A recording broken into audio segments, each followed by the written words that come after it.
Hey guys, welcome to our channel. In this video, we are breaking down India's first sustainability linked bond issued by Brookfield India REIT. In the next few minutes, we will show how ESG commitments move from being a buzzword to something that actually affects bond pricing, credit risk, and investor returns. So let's get started. In 2023, Brookfield India REIT issued India's first sustainability linked bond worth 2,000 rupees crore with a 5-year maturity and a 7.06% coupon. Unlike regular bonds, the interest cost here is linked to sustainability performance. Our case examines whether such bonds generally reduce credit risk and borrowing costs in India, or whether they mainly serve as an ESG signaling tool. Brookfield India REIT owns Grade A commercial office assets across major Indian cities. REITs are naturally leveraged businesses. They rely heavily on long-term debt because rental income is steady but capital requirements are high. So before we get into finance jargon, let's quickly understand what actually happened.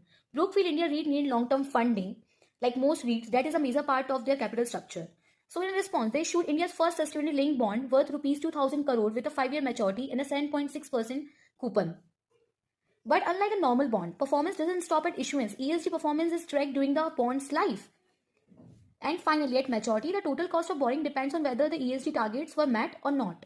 So this bond is not just about money, it's about behavior. Post-pandemic, RBI's tightening cycle increased interest rates, raising free financing risk for REITs. At the same time, global investors began treating ESG risk as financially material. For example, poorly governed real estate assets face higher vacancy risk and regulatory cost. Brookfield's SLB emerged at this intersection of higher borrowing cost and rising ESG scrutiny. Traditionally, bond investors care about one thing: can you pay me back?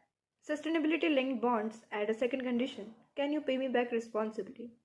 Unlike green bonds, where funds must be used for green projects, SLBs allow general use of funds but penalize the issuer if sustainability targets are missed.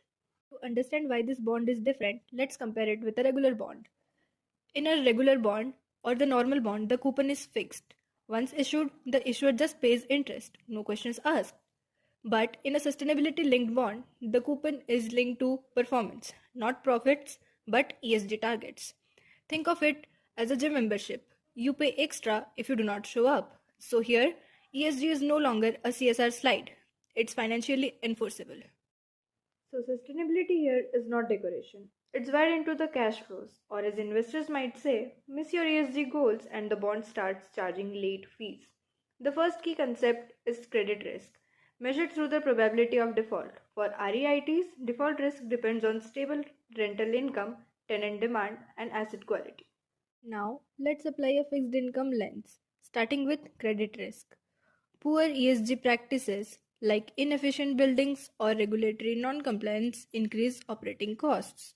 Higher costs mean weaker rental cash flows, and for a REIT, cash flows are everything. Weaker cash flows increase the probability of default, or PD, which is exactly what bond investors fear. So, ESG does not affect bonds emotionally, it affects them mathematically through cash flows and default risk. Sustainability affects all three. For instance, energy inefficient buildings face higher operating costs and lower tenant preference. Globally, we have seen older office assets lose value because tenants prefer greener buildings. By committing to sustainability targets, Brookfield aims to protect long-term cash flows, thereby reducing PD. However, this benefit is indirect and depends entirely on execution. Credit spread reflects how much extra return investor demands over government bonds. Strong governance and temperamency can narrow spread because they reduce uncertainty.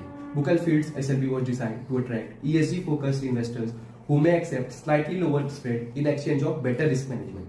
However, this creates a trade-off if ESG performance is weak or poorly measured. Investors may not reward the bond with tighter spread, making the benefits temporary.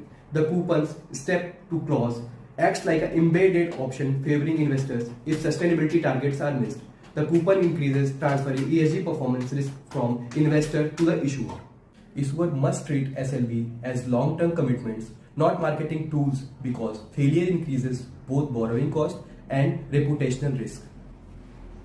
So now we are discussing cost-benefit trade-off matrix and what it shows. The first is lower spread, its cost is performance pressure, wider investors, penalty risk, ESG reputation, disclosure burden. So what the embedded option concept shows, it shows two concepts, which is ESG targets met. What is ESG target met? That is coupon is 7.06%. ESG target missed,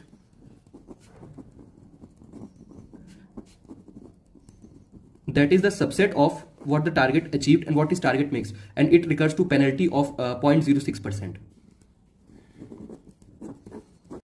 This is similar to performance-linked loans seen globally, where borrowers accept stricter conditions in return for credibility and pricing benefits. So, Brookfield gains access to capital and reputation, but also signs up for continuous performance pressure. In simple terms, cheaper borrowing today, but a report card every year. And unlike college, here, bad grades cost real money. With 5 years maturity, the bond has a moderate duration, meaning interest rate risk remains relevant. In a volatile environment, investors rely more heavily on the issuer's quality. This case also highlights ESG risk has the fourth fixed income risk, alongside credit, interest rate, and liquidity risk.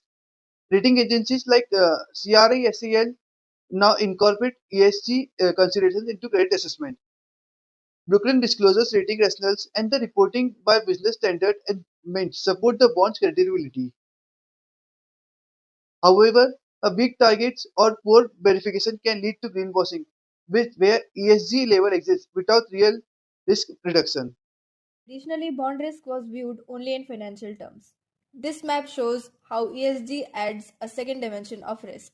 Sustainability linked bonds attempt to move issuers into a lower risk zone by aligning environmental performance with financial discipline.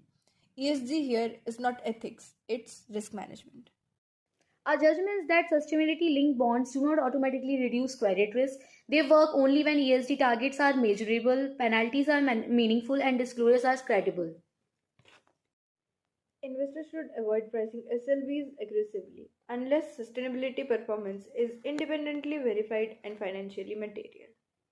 Issuer must treat SLB as long-term commitments, not marketing tools, because failure increases both borrowing cost and reputational risk. Regulators should standardize SLV framework to ensure transparency and prevent greenwashing.